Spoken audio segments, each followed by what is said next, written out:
Twelfth physics S Verma के 2 question पूछे गए हैं आप ऑनलाइन के द्वारा। 70 and 76 geometrical optics.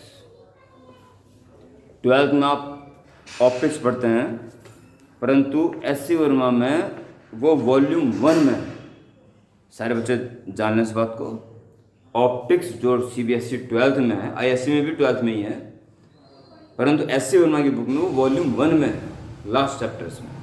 Okay, geometrical optics के नाम से। तो 70 एंड 76 आपके द्वारा पूछे गए हैं। तो फर्स्ट इट टेक्स 70।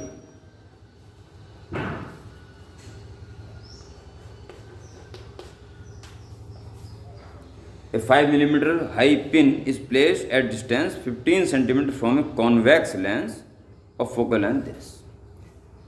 केवल पढ़ के ड्रॉ कर दो, ये ना सोच में क्या क्या करना है, क्वेश्चन समझ लो क्या क्या कर रहा है। क्वेश्चन अगर पूरा समझिए तो 90% सुबह समझ से सॉल्व हो गया हो, और 10% की फॉर्मेलिटी रहेगी, कहानी खत्म, बस और क्या है। करने हैं बस, जब अगर करने का मन बन जाता है तो क्वेश्चन होते ही हैं। फिर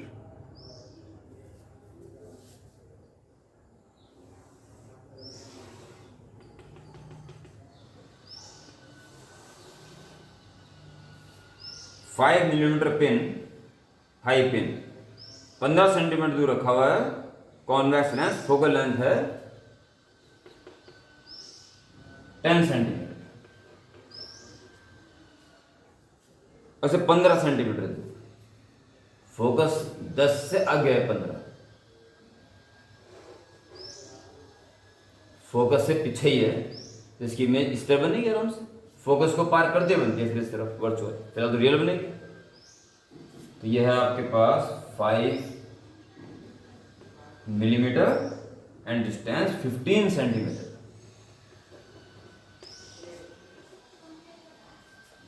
okay, A second convex lens of focal length 5 centimetre is placed 40 centimetre from first lens and 55 centimetre from pin. उस बात खत्म होगी। यहां से 40 पे हो तो यहां से इतना 55 पे आ जाएगा, यानी ये संशय हट गया कि इधर है कि इधर है। ठीक है, तो इससे 55 है तो निश्चित रूप से उधर है बस।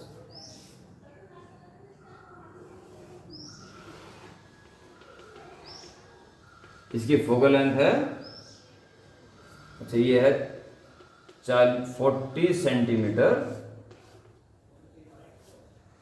यहां से 55 ऑटोमेटिकली हो गया हो, और फोकल लेंथ है 5 सेंटीमीटर। यह व्यवस्था है। इसके बाद उसकी पूछताछ स्टार्ट हो जाती है। 3 पार्ट हैं। पार्ट ए है position of final image, nature and size. Simple ही है, बोर्ड लेवल की है। पोजीशन, तो देखिए first lens, for first lens 1/f is equal to 1/v minus 1/u। Focal length plus का 10, we has to be find. अब इसका कोई रोल नहीं है, इट इज -15, प्लस हो जाएगा, इधर आगे माइनस हो जाएगा। So 1/v is 1/10 minus 1/15, as in 30, 3 minus 2, 1/30. So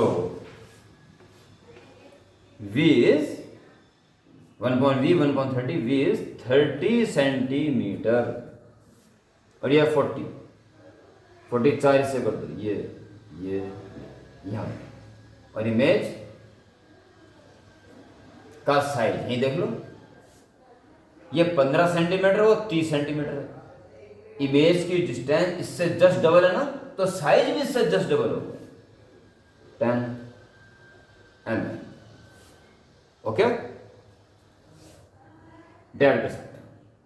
इसके बाद जब ये 30 सेंटीमीटर आ गया, तो ये इसके लिए ऑब्जेक्ट है, बचा 10 सेंटीमीटर, और image real Okay, now for second length 1 upon f is equal to 1 upon v minus 1 upon u. कुछ भी जरूरत नहीं करने की. अगर आपको लंबी यात्रा का ध्यान है, ऑब्जेक्ट के तमाम स्टॉपेज के बारे में जानकारी है, तो आपको पता होना चाहिए कि जब 12 पे आ जाता था ऑब्जेक्ट, तो उधर 12 पे इक्वल साइज इमेज बनती थी. 12 को क्रॉस करते ही इमेज बड़ी बननी शुरू होती थी. तो प्यारे बच्चों, यह है 10, और इसका 12 हो जाएगा, सॉरी 5 सेंटीमीटर, इसका 12 10 सेंटीमीटर, ये 10 ही है, यानी इसके 12 पे रखा हुआ है, यानी इसकी इमेज उधर के 12 पे बनेगी, इसी के बराबर बनेगी, और 10 मिलीमीटर ही बनेगी, और ये 10 सेंटीमीटर ही होगा. जब ऑब्जेक्ट 12 पे हो तो इमेज उसी तरह 12 पे ही बनती है और सेम साइज की बनती है. याद है? सारी बातें होगी, तीनों ही पार्ट हो गए एक साथ. So part A, position second lens से बाहर की तरफ 10 centimetre at 10 centimetre from second lens outside.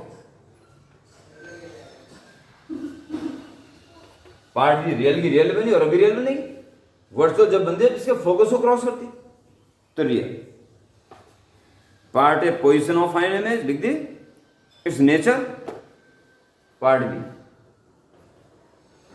Nature real, और इनिशियल ऑब्जेक्ट को देखते हुए इरेक्ट. ठीक है, रियल इरेक्ट. अब पार्ट सी पूछ रहा है size 10 millimetre. Okay, simple question था. 76.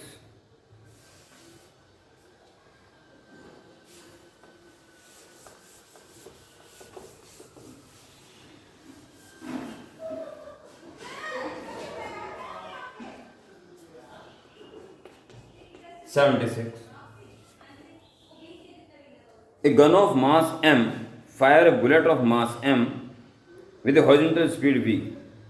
The gun is fitted with a concave mirror of focal length f facing towards the receding bullets. कॉन्क्यू mirror gun के ऊपर ही फिक्स है. ओके, ये है आपकी गन. अच्छा, एक ही गोली छोड़नी बस, ये छोड़, और ये लगा है इसके ऊपर लेंस, कॉन्क्यू लेंस.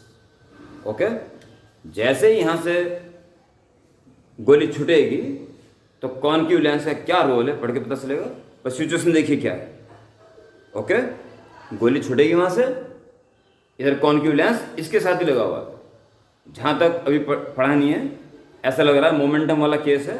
100% होना चाहिए जब मास दे रखा उसने. तो जब बुलेट आगे जाएगी तो ये पीछे जाएगी मोमेंटम कंजर्वेशन के कारण, अर्थात ये मिरर पीछे जाएगा. अच्छा, सिचुएशन ऐसी हो सकती है कि बुलेट आगे जा रही है और मिरर पीछे जा रहा है. ये सिचुएशन आ सकती है. ठीक है,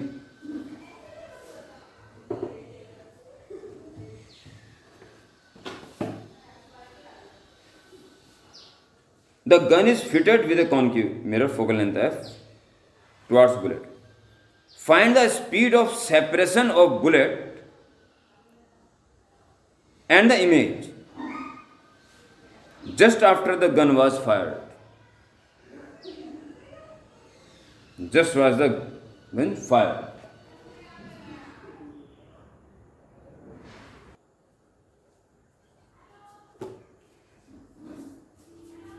तो कुछ सिस्टम ऐसा नजर आ रहा है जैसे ये कॉन्केव मिरर है और ये बुलेट जो गन से, और क्या गिरा just after, image just after gun was fire, यानी इसके पास ही है वो, ये इसके पास ही है. तो इस इमेज ऑब्जेक्ट बहुत दूर होने पे फोकस से बनती थी, अब इधर चल जाती थी, ऑब्जेक्ट दिखाता था और इसके फोकस को क्रॉस करते ही वो इमेज वहां से गायब यहां बन जाती। यानी कि अगर इसके पास ही है बिल्कुल तो इसकी बुलेट ऐसे जाएगी, ऑब्जेक्ट इमेज। और ये जो है एक गन में, ठीक है, ये गन के ऊपर फिक्स है। मिरर सहित गन का मास m, a gun of mass m fires a bullet of mass small m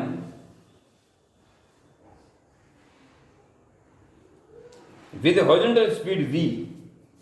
इसकी स्पीड से कैपिटल V का है, ठीक है, ध्यान रखना, कोई ज्यादा बड़ी बात नहीं है। और कॉनकेव लेंस लगाओ, उसकी फोकल लेंथ है f। Find the speed separation bullet and image. जैसे बुलेट छोड़ी, ये बुलेट और इसकी इमेज के बीच का सेपरेशन किस तेजी से बढ़ रहा है। अब कुछ नहीं करना भाई, बुलेट की स्पीड तो v है, इसकी स्पीड निकाल दो, इमेज की स्पीड, बस, और कुछ नहीं है, कुछ भी नहीं है।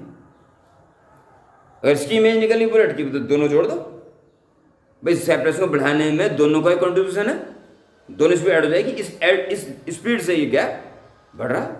That's all. मोमेंटम निकालिए पहले कि अगर m मास की v स्पीड से आगे गई तो कैपिटल M मास का सिस्टम किस स्पीड से पीछे गया। According to conservation of linear momentum, देखिए m इंटू v, आगे की तरफ शुड बी इक्वल टू उतना ही पीछे की तरफ m, और इसकी इमेज ये पीछे हटेगा v डैश, मान लो v डैश, यानी मिरर स्पीड से पीछे हटेगा, इसे निकाल दो separate. v dash is mv upon है, इस स्पीड से मिरर पीछे हटे। और प्यारे बच्चों, जैसे ही गोली छूटती है तो इसके पास ही है बस, फिर तो जब ये इसके पास है तो एक प्लेन मिरर की तरह काम करेगा बस, कोई खास फर्क नहीं पड़ेगा। जब ऑब्जेक्ट बिल्कुल पास में है तो फिर जो कॉनकेव हो, कॉन्वेक्स हो, प्लेन हो, एक जैसे। आप कुछ दूर चला जाएगा तो फर्क पड़ेगा, और इस वक्त साफ साफ कहते हैं at just moment as firing. Okay, इसका मतलब प्लेन मिरर की तरह इसको बिहेव कीजिए। और ऐसे में देखिए, एक प्लेन मिरर और ये ऑब्जेक्ट जा रहा है v स्पीड से इधर, और इमेज जा रहा है पीछे, v डैश की वैल्यू निकाल चुके हैं, ये जा रहा है पीछे, m v अपॉन m। ये दिख रहा है पर्सन, दिखना बंद हो गया ऊपर का, थोड़ा सा रह गया था, मैं नीचे लेता हूं। मिरर इस तरफ से जा रहा है m we upon m speed से, ये क्या बनता है, तो जो ऑब्जेक्ट है वो किस स्पीड से, इमेज किस स्पीड से इधर जाएगी, वी डबल डैश, ये निकालिएगा। और बड़ा इंपॉर्टेंट है, देखो जी, ये गैप और ये गैप हमेशा मेंटेन रहेगा।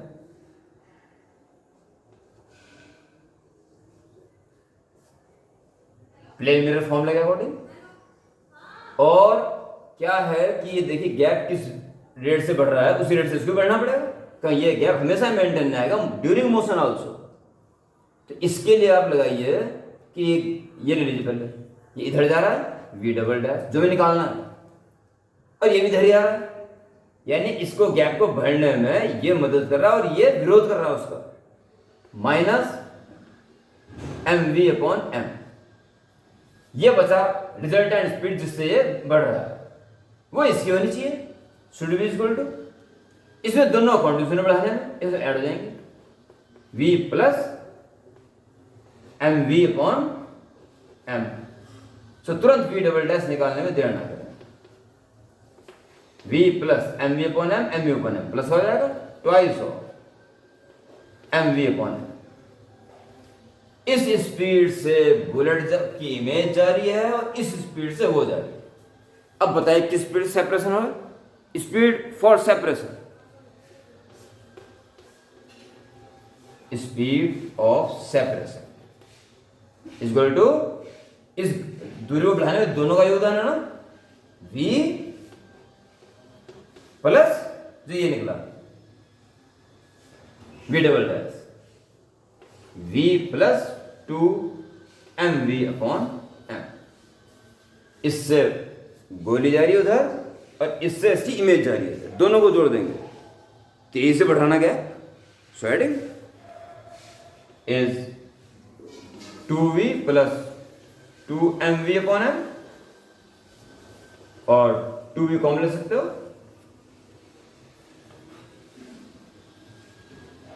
बचेगा 1 upon 1 plus M upon M.